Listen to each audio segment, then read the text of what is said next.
तीर्थंकर श्रमण भगवान महावीर स्वामी जी के चरणों में कोटि प्रवर्तन एक भवतारी चर्चा चक्रवर्ती भीष्म प्रतिज्ञाधारी अखंड बाल ब्रह्मचारी आचार्य सम्राट विजय श्री जयमल जी महाराज के चरणों में कोटि प्रवंदन।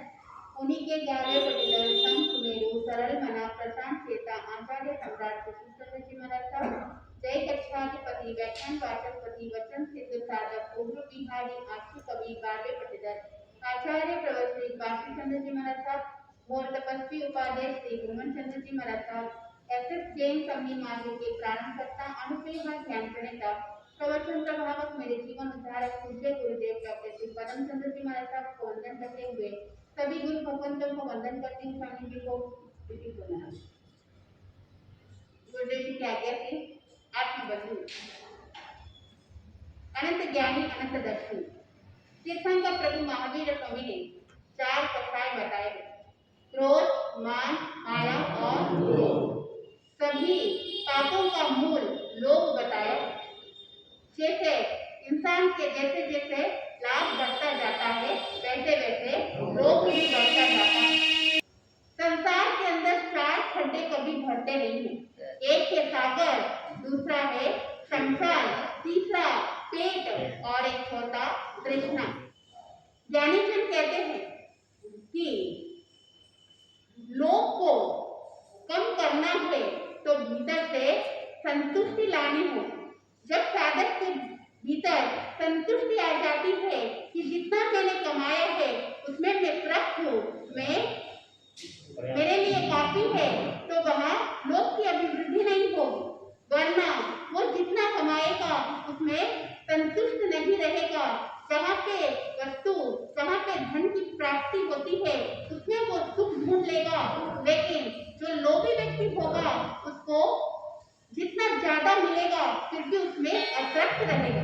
धन के द्वारा, पैसों के द्वारा साधक बहुत कुछ प्राप्त कर सकता है लेकिन सब कुछ प्राप्त नहीं कर सकता है। बाजार में फाउंटेन पेन मिल सकता है लेकिन बुद्धि नहीं मिल सकती। पैसों से साधक पिस्तौल खरीद सकता है लेकिन साहस नहीं खरीद सकता है। पैसों से साधक पलंग खरीद सकता है लेकिन नींद नहीं खरीद सकता। पैसों से साधक पूर्णिमा की चांद की तरह बिजली का प्रकाश खरीद सकता है लेकिन अंतर मन का प्रकाश नहीं खरीद सकता है। बंधुओं, पैसों से साधक 5 इंद्रियों को सुख देने वाले सुख साधन को खरीद सकता है लेकिन शांति को नहीं खरीद सकता है। पैसों से साधक दास दासी नौकर चाकर को खरीद सकता है लेकिन आनंद को नहीं खरीद सकता है।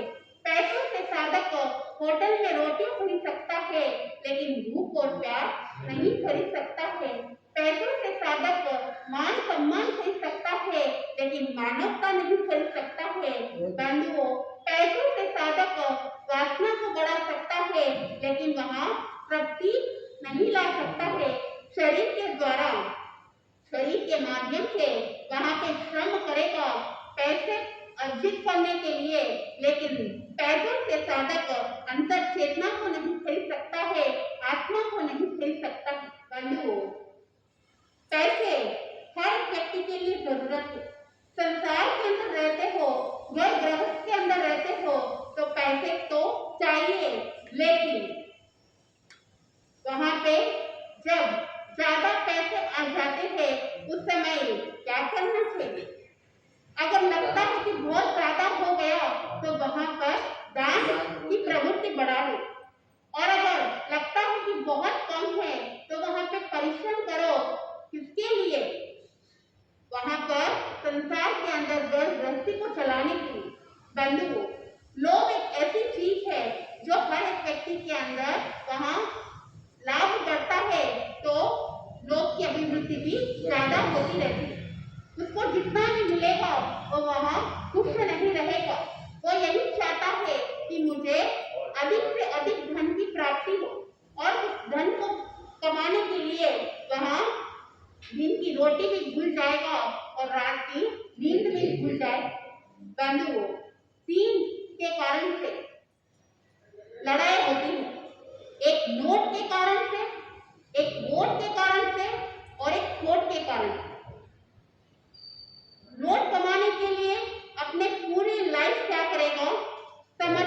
देगा, वहां ना खाना देखेगा ना कुछ देखेगा। घर परिवार के अंदर जो टाइम देना चाहिए परिवार के लिए वो भी नहीं देखेगा, सिर्फ नोट कमाने के लिए।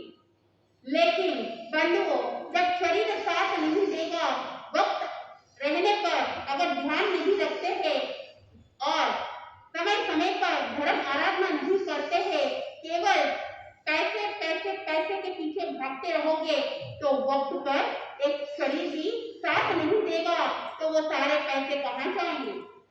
हॉस्पिटल के चक्कर काटने पड़ेंगे, वो सारे पैसे बंधुओं पाप की प्रवृत्ति में जा सकती है। इसलिए ज्ञानी जन कहते हैं, जब पैसों की अभिवृद्धि होती है उस समय भीतर से संतुष्टि को लेके आना है। कल चल रहा था प्रसंग, कपिल वहां पर कौशाम्बी नगरी के अंदर उनके पिताजी एक राजपुरोहित ब्राह्मण थे। लाइफ के अंदर कब कौन सा चेंजेस आता है पता नहीं चलता। उनके पिताजी के लाइफ में भी ऐसा मोड़ आया कि वहां पे कार की गाल में समाहित हो गए। बंधुओं, जो व्यक्ति जन्म लेता है तो एक दिन उसको अवश्य ही मरना पड़ता है। वह पीला पत्ता कब पेट से नीचे गिर जाए वहां पता नहीं चलता। उसके लिए तो केवल एक हवा के झोंके की काफी है। जैसे ही एक हवा का झोंका आया वो पत्ता नीचे गिर जाएगा। लेकिन अगर पेड़ पर जो पत्ता हरा भरा है, लेकिन वो भी कब डाली से अलग हो जाएगा वो भी पता नहीं चलता। अतिमुक्त कुमार ने अपने माँ को कहा कि माताश्री मैं मरूंगा, लेकिन कब मरूंगा नहीं पता। ये सब बात आप सब जानते हो। आप सब जानते हो कि हर एक व्यक्ति मरेगा अवश्य, लेकिन वो कब मरेगा नहीं पता। राजपुरोहित भी वहां एक्सपायर हो गए। अब उसकी जगह पर दूसरे राजपुरोहित को लिया गया। राजमार्ग के अंदर सवारी निकल रही थी तो अपने जो पुत्र है कपिल, उसने देखा उस सवारी को और देखते ही वहां ताली बजाने लगा, खुश होने लगा। बंधुओं, काफी बार आप भी देखते हो आपके घर के सामने से कोई बारात निकलती है। अब वो बारात तो आपकी नहीं है, किसी और की है, लेकिन घर के बच्चे उसको देखकर खुश हो जाते हैं, ताली बजाते हैं। वहां कपिल भी खुश हुआ और अपने माँ के पास आता है और पूरी बात बताता है। माँ की आंखों से वो आंसू। बंधु, पति का वियोग हुआ, उसका एक दर्द था और ऊपर से एक बालक जो दृश्य देखा है उसको पुरानी बात आ जाती है।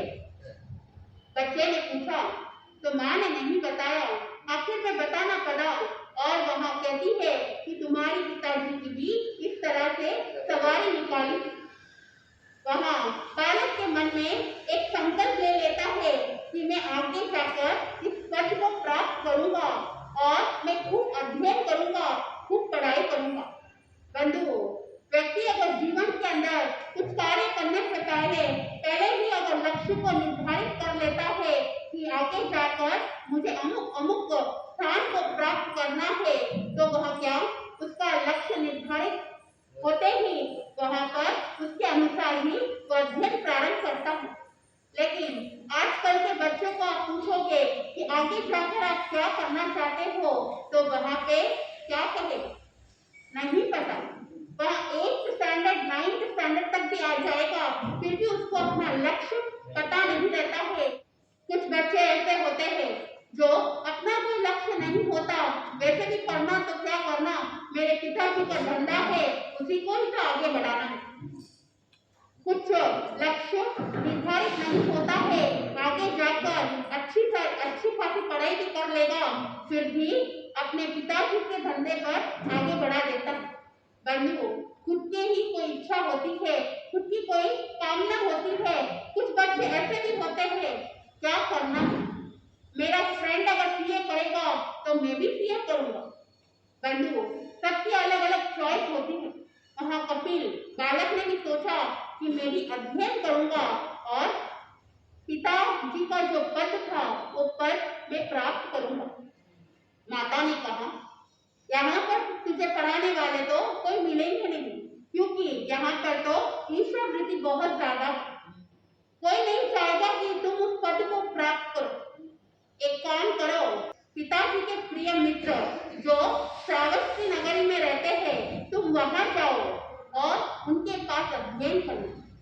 वहां बालक मान जाता है और वहां श्रावस्ती नगरी जाता है। ढूंढते ढूंढते उनको इंद्रदत्त उपाध्याय मिल जाते हैं और उसने अपना परिचय बताया कि मैं कहाँ से आया हूँ, किसका पुत्र हूँ। वहां इंद्रदत्त उपाध्याय ने उस बालक को देखा, देखकर पहचान गए कि इसके अंदर वहां टैलेंट है, इसके अंदर हुनर है, इसको ज्ञान देना चाहिए।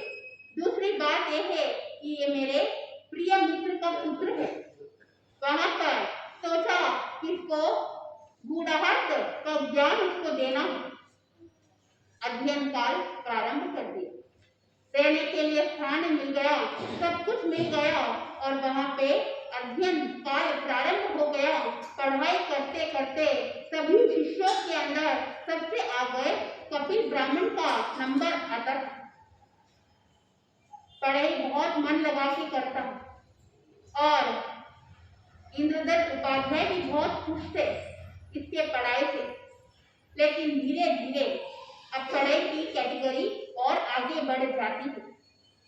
बूढ़ाहट उसको सिखाने लग गए।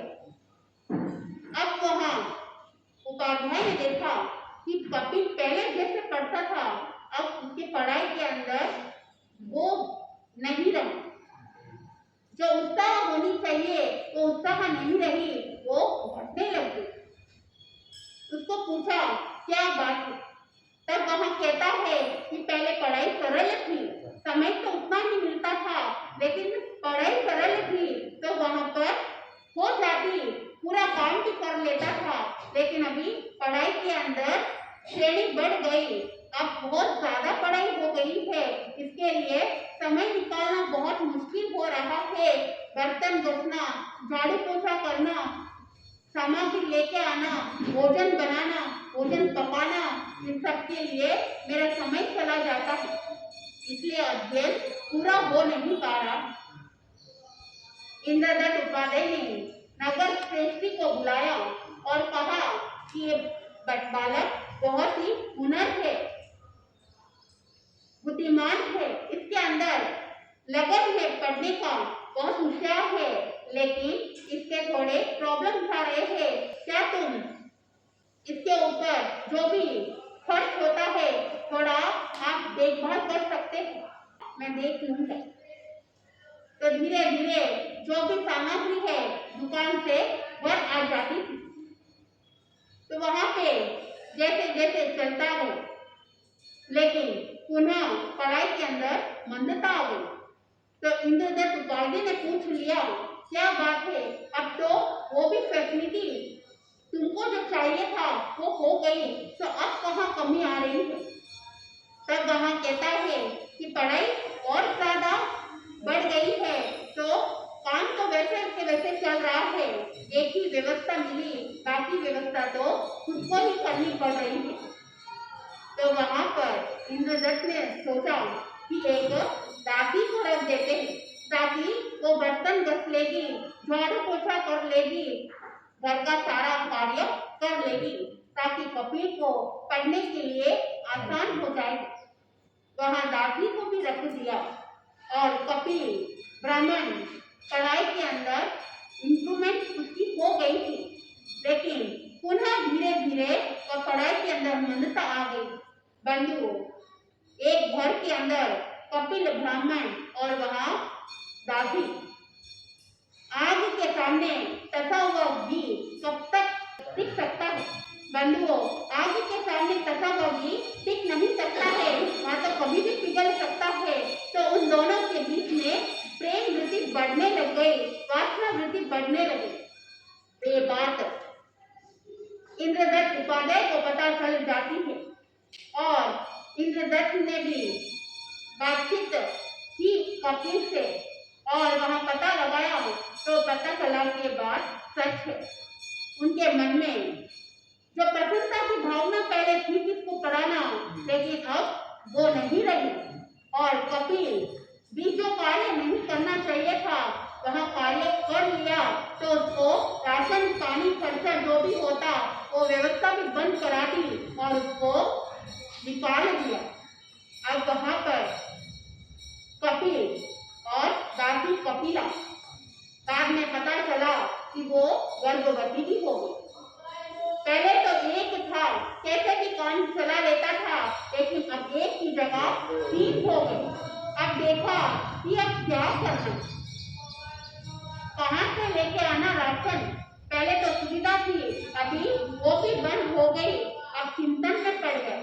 बंधु कहीं पे भी जाता, उसके जो सहपाठी है उसको दुष्कार थे। मान सम्मान उसको पहले मिलता था, लेकिन अब वो भी मिलना बंद हो गया। अब पेट कैसे भरना। एक कपिला दासी और उसके पेट में रहे वह जीव, इन दोनों का पेट कैसे भरना। ये करे तो क्या करे, जाए तो कहाँ जाए।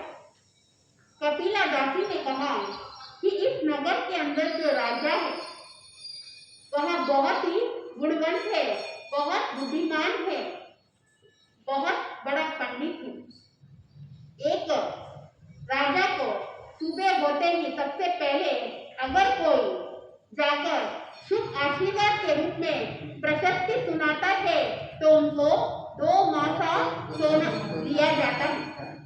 जैसे ही ये कपिल ने बात सुनी, मन के अंदर विचार आया, अब तो कुछ बचा नहीं, मैं भी खुद ब्राह्मण हूँ, मैं भी होशियार हूँ, और वहां पर प्रशस्ति श्लोक बनाना चालू कर दिया।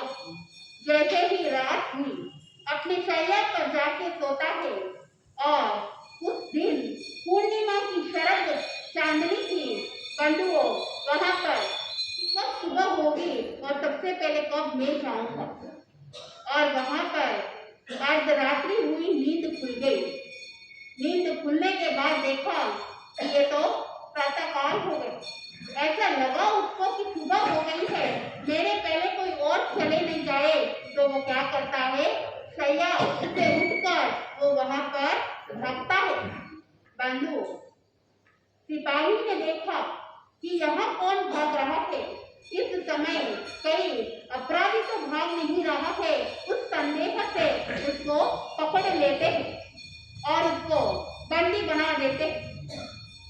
वहाँ कपिल कहता है कि मैं किसके लिए भाग रहा हूँ, मैं कहाँ जा रहा हूँ, वो बात बताता है, लेकिन सिपाही उसको उस पर विश्वास नहीं करते हैं। सुबह हुई और उसको राजा के सामने पेश किया। राजा ने पूछा कि तुम अर्धरात्रि में कहाँ भाग रहे थे।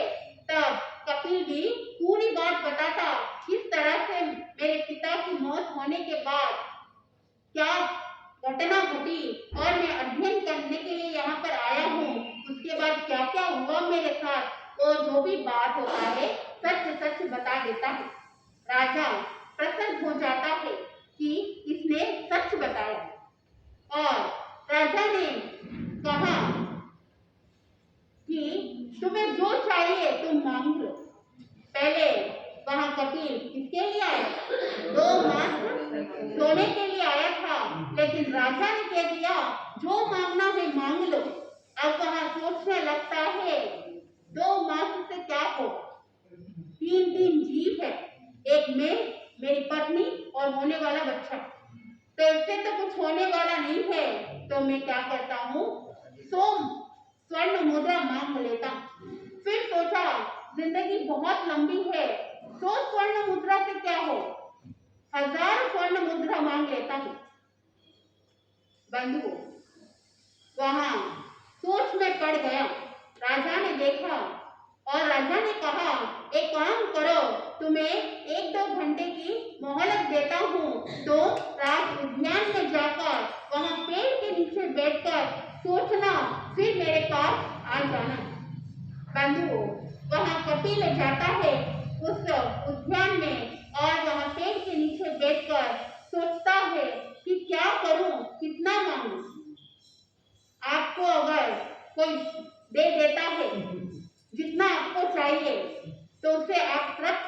रहोगे? नहीं बंधुओं, जो संतुष्टि आत्मा होती है वह तृप्त हो जाएगी, लेकिन जो असंतुष्टि आत्मा होती है उसको कितना भी दे दो वहाँ ऐसा लगेगा मानो इससे कुछ होने वाला ही नहीं है। कपिल भी सोचने लग गया, 100 से 1000 से उसने सोचा इससे कुछ होने वाला नहीं है, मैं क्या करूं, गांव के 6-7 गांव के जागीर को मांग लेता हूं। फिर सोचा कि राजा को अगर गुस्सा आ जाएगा और अगर एक 6-7 गांव भी वापस ले लेंगे तो फिर मेरे पास क्या बचेगा। एक काम करता हूँ, मैं आधा राज्य मांग लेता हूँ। अब वहाँ आधा राज्य तक उसकी सोच चली गई। फिर चिंतन किया, अगर कोई दूसरा राज्य मेरे ऊपर आक्रमण कर लेगा या राजा को गुस्सा आ गया और वो भी राज्य ले लेगा तो मेरे पास क्या बचेगा। वहां पर तृष्णा की लालसा बढ़ने लग गई और वो चिंतन करता है कि मैं एक पूरा राज्य ही मांग लेता हूँ। इससे क्या होगा, जिंदगी भर के लिए मेरे लिए एक इनकम के रूप में मेरे पास रहेगा। बंधुओं, ये जीव यही चाहता है ऐसा कुछ कार्य करो जिससे इनकम प्राप्त होते रहे, वहाँ इनकम मिलता रहे। वह कपिल भी यही सोचा कि ऐसा इनकम हो जाए कि वहाँ पे कोई प्रॉब्लम ही नहीं आए। कपिल ब्राह्मण मोट को सोनो लाऊं दोय मासोय, श्रोडाही पाछो वळ्यो नहीं, तृष्णारो बळोनी तमासोय, नित करूं साधुजीने वंदना, होवे इच्छा सोई मांगले, बोले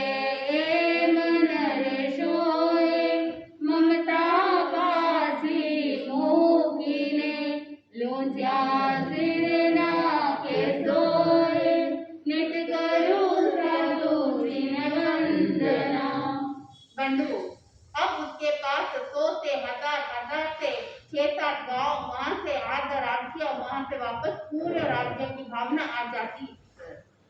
समय हो गया, राजा ने बुलाया और राजा ने पूछा क्या निर्णय लिया।